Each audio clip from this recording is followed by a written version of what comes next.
Welcome to the Wtf Show podcast from Bangkok, Thailand. Presented by Vimol Kogar. Tune in to get your dose of weekly verbal Red Bull.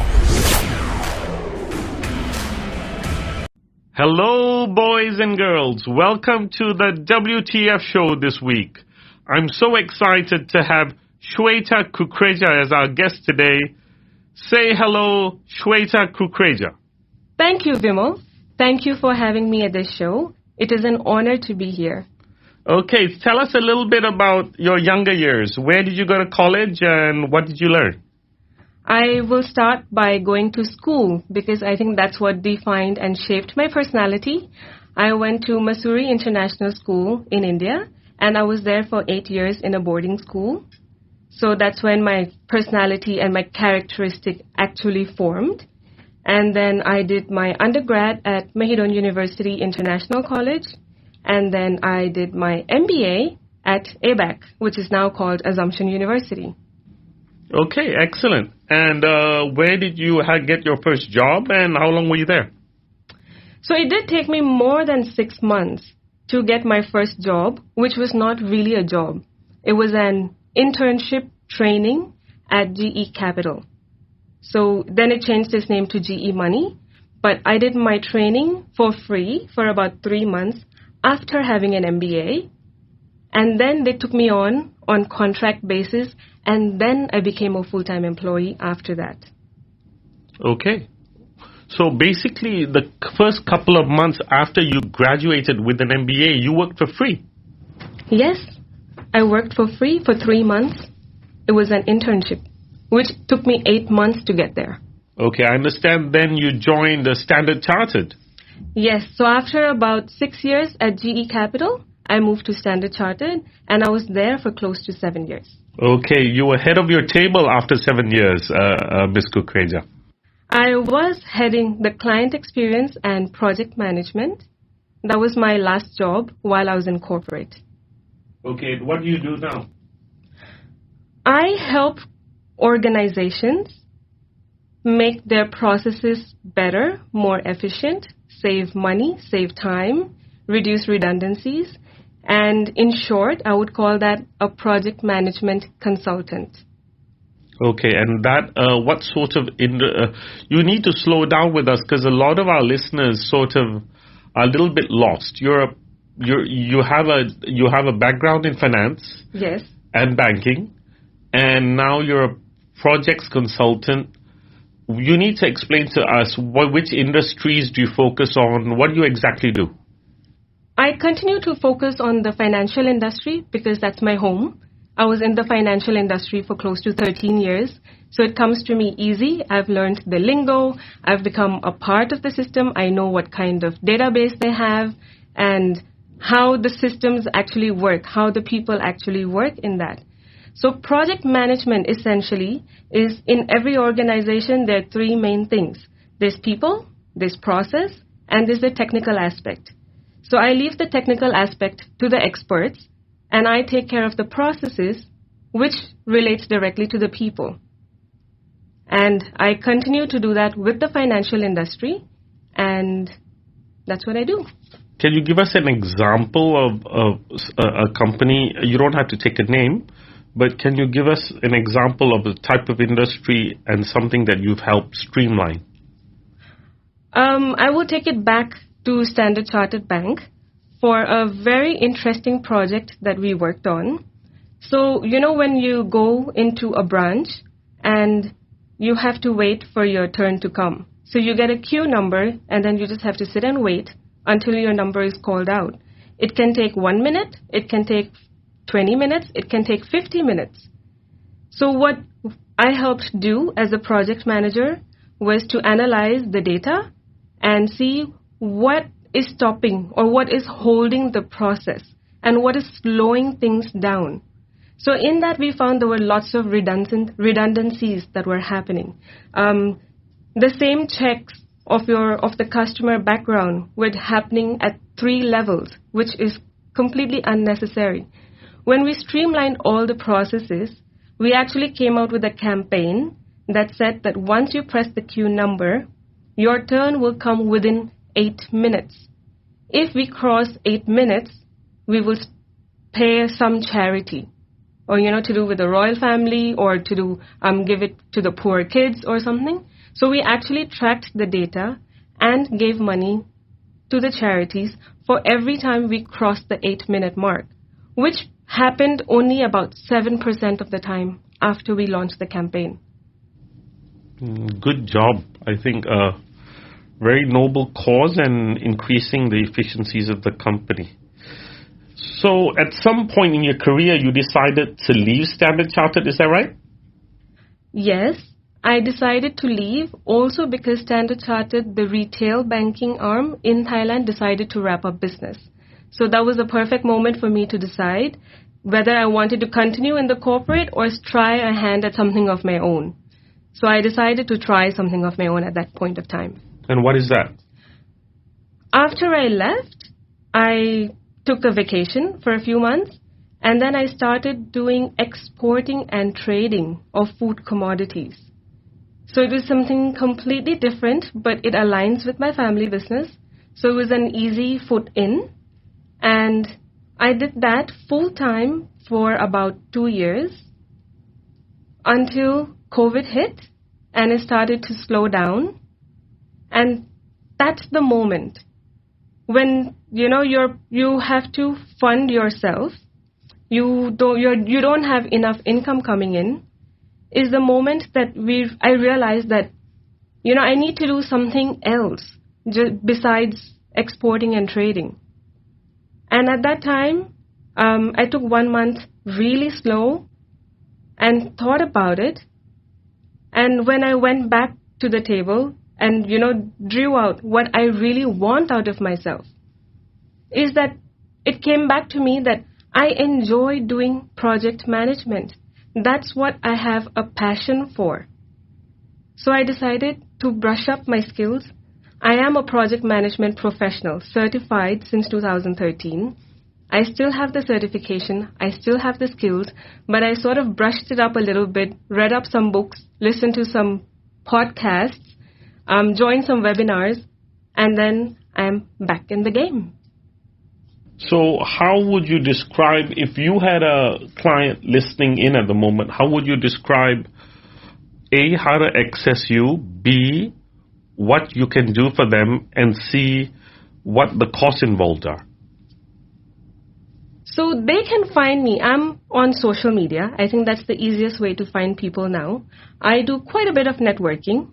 So that's how they can find me. It's easy. Facebook, LinkedIn, Instagram. And how I can help them is if they have an organization, it doesn't have to be something as big as a bank, even if it's small, because every company has processes. It couldn't be, sometimes when you're in it, you don't realize that there's a lot of repetitive work that's happening. There's a lot of unnecessary work that's happening. Some things can be automated using simple things like Excel. I'm not talking technology, because I am not a technical person. So it's just about the simple processes. And sometimes you need someone from the outside to do a bird's eye view and encourage change, because you get so lost in doing what you do every day, and then it just becomes a cycle. You don't know how to get out of it, and you can't think out of it. So that's what I can help do, is help make that change happen very slowly so that you don't get surprised. We do know that change is the only constant, and yet we resist it. So it's the perfect time for me to step in and sort of slowly make that change happen without making people scared of it, and train them why it's important and how to go about it. And do you bill on an hourly basis? How do you go about offering it a quotation?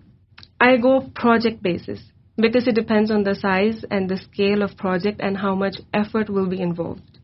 I do quite a bit of pro bono work as well. So I'm all ears. If anyone really needs the help, I'll be happy just to step in and help. Because I love doing this. Thank you so much. It's so nice of you, Shveta. Shveta, the show is the WTF show, and we generally talk about our WTF moment, that moment in your life where you decide that whatever you were doing is not really what you want to do. Can you describe to us your WTF moment? The WTF moment happened this year during COVID. So about April and May is when my exporting and trading business was doing quite poorly and the market was very volatile and I could not adapt to it as other traders could. And that's when I realized that I'm doing this, but I'm not really enjoying it and I'm not loving it. Because if you really do what you love, you will find a way around it. You will find how to overcome that problem and you will find a way to even embrace it. And I felt that that's when that realization came that I should get back into project management. So thank you to COVID for making this happen for me. So your life took a pivot and you went into project management, and now you're available on line for people to access you and to ask questions. That's right. What sort of industries do you focus on? There must be something that's more your focus than other industries. I continue to focus on the financial industry. So that will include banking, includes insurance, the companies that offer mutual funds, different wealth management companies. Okay, so can you give us an example of something new that you might be looking at in terms of an industry that is new to you also? I would love to work with hospitals. Yeah, I think that's something that I would love to do because I do know that the newer international hospitals offer extremely 5-star amazing services, and there must be a lot that goes behind the scene that we can't see, and that's where I want to go and see how they do it. Okay. Now, I've noticed that on your online profile, you're running sort of courses and workshops. So tell us a little bit about the workshops that you've already had, the type of people who come to your workshops, and what you endow in these workshops. Okay, so since the time I decided to pivot into project management, I have done a couple of workshops. One of them is a basic project management workshop. So the first one I did was for a social media marketing agency, because everyone worked in silos in such a company where someone who's writing content is only writing content and don't realize that what it is used for before and after and how important the timeline is. So, and then someone who is doing the artwork is so focused on doing the artwork that they don't realize that there's a commitment to the customer that's made, and if they don't deliver on time, there are repercussions that come. So I conducted that one project management workshop so that they could better understand the need of project management. And right after that workshop, that company hired a full-time project manager because they saw the value in it. And then another workshop I worked on was change management. So it's a subset of project management. That one I did it online. The kind of audience I had was quite international, because at that time everyone was afraid of change. COVID had just come, and it was just to say that embrace the change and how to overcome the issues that people were having. And most recently, I've been doing workshops on how to use LinkedIn correctly. So I took a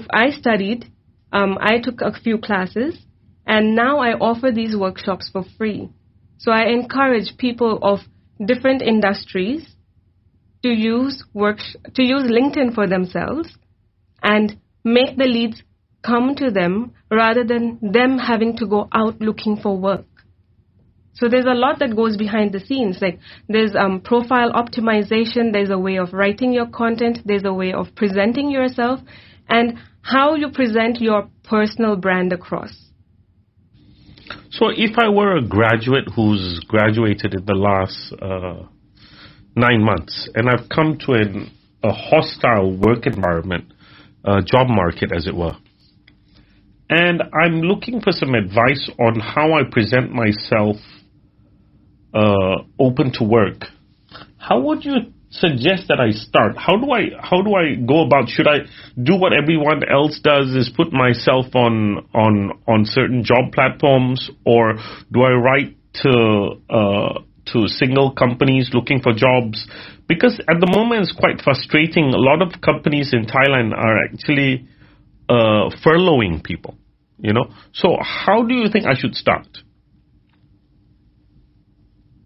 I would say that you present yourself. How you would want, what you want to come to you is how you should present yourself. So the kind of profile that you put up on, say, for example, LinkedIn, the kind of persona that you create of yourself, that is the most important. That's number one. Number two, if you are looking for a job in this kind of market, a full-time job is not easy to come, like you just said. So maybe you should be open to doing some side gigs. So you can use that as your backup and say that, see, this is what I have done. This is what I have accomplished. And this is what I can do. Take recommendations from your clients, from your side gigs.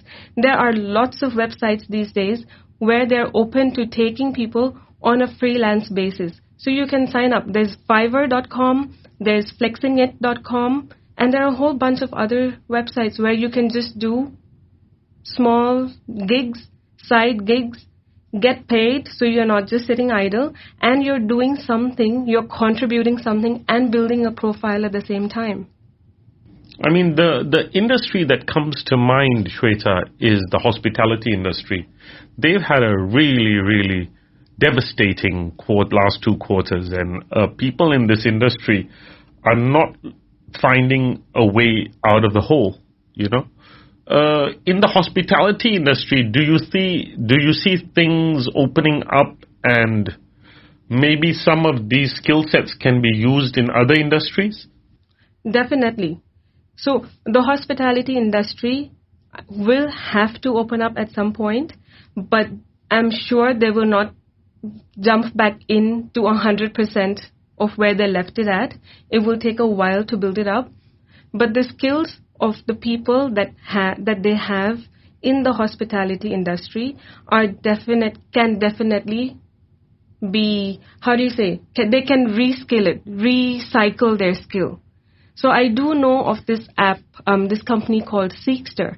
So they have been hiring a lot of the cleaners, the helpers, all the other, like the bartenders, to do jobs in private homes now. So if there are cleaners at a hotel, this app is now helping these cleaners not clean hotels anymore, but clean homes or stuff like that. So sort of retooling and yes, finding a appropriate space within the working community where you can use your skills. Correct. Tell me a little bit about yourself personally. What are you reading? What do you enjoy reading? What do you enjoy doing in your spare time? I love reading. So I have an annual goal of reading at least 10 books a year, which is not too much, but I want to put a goal which I can achieve. So right now I'm reading The Ride of a Lifetime by Robert Eager. And otherwise I love reading fiction, which has nothing to do with everyday life. Tell us about Robert Eager, because people seem to be dwelling on him at the moment. What do you enjoy about it? I have just started the book, so I'm just in the beginning phases. But what I like so far about him is that he's from very humble background, and you know where he is, he's the CEO of Walt Disney. So you can see that you can start small, but if you keep doing what you do and you enjoy doing what you do and you're true to yourself, you can outshine your own self and you won't even realize it. Tell me, do you have any advice for entrepreneurs? So we just, in a show earlier, we had a young gentleman by the name of Udit Devan at Prana Foods. And Udit has been struggling till now, but sort of has found his place within the marketplace. a lot of the young people listening in today, they want to start their own business and it requires money and there is risk involved. There's always risk involved. What would you say about perseverance and sort of hitting a wall and how people should handle sort of the bad times, as it were? I think come back to the basic, and you need to find your passion first. You need to find what you love to do. Because if you really love what you do, you will definitely find a way around things. You will find, in the Indian you say, call it jugaad. You will find a way around it. So, yes, there is investment required, but let me put it this way. If you have 100,000 baht in your hand right now, you would be confident putting in the stock market.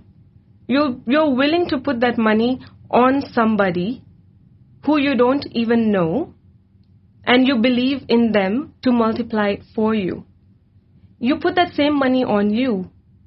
If you don't have that kind of confidence that you can multiply it, that means you don't have that belief in yourself. And if you don't believe that you can do something, then you really can't do something. Where do you see yourselves 5 years from now, Shveta? Where do you see, or maybe you live by the day? If you had asked me this question 5 years ago, I would not have known where I am right now. But 5 years from now, I definitely want to be the leader of my industry, which is project management, and continue to do gig roles to set an example that you can live in this kind of economy and be yourself and be happy in it. I'm so happy you joined us today, Shveta. It's such a fresh outlook in terms of what we know about project management. Now, I'm going to leave you with 2 or 3 things. One is you will have the honor of choosing a guest for the WTF show, which I hope you will do in the next couple of days. And for next year, we will have the WTF Youth of the Year Awards, where you will be able to nominate somebody between 20 to 30 years old. So I hope you will be able to join us. Definitely. So before we go, I want you to leave us with some wise words in terms of where you see us after the pandemic, whether even in almost like a spiritual sense. I want you to try and help us sort of vision where we see ourselves post-pandemic. Are we the same type of society? Are we going to show a little bit more empathy? Are we going to take care of the environment a little bit more? Tell us a little bit about where you want us to go. I think the pandemic is a perfect restart button. It forced everyone to slow down, to recollect their thoughts. So what I would like to see and hope that such things happen, that definitely more sustainable, especially in terms of tourism. So we should definitely have more sustainable tourism. And I do know that this big shot journalist Imtiaz Mukbil is a very big spokesperson for this. And for us to have more empathy and work as a team, be more united, especially in the community that we live in, we definitely need to be more united. Everyone is independently doing great things, but if we all get together, we can definitely achieve much more. Excellent. Thank you so much, Shveta Kukreja, for joining us on the WTF show. It was a pleasure hosting you today. I will give you the last word. So tell me a little bit about your hobbies and what you do on Saturday night. Sort of give us an insight to what you enjoy, the type of musics you enjoy, and we will close the show after that. So my hobbies, what I do is I enjoy reading. I enjoy sports. So I am either running, swimming, or cycling.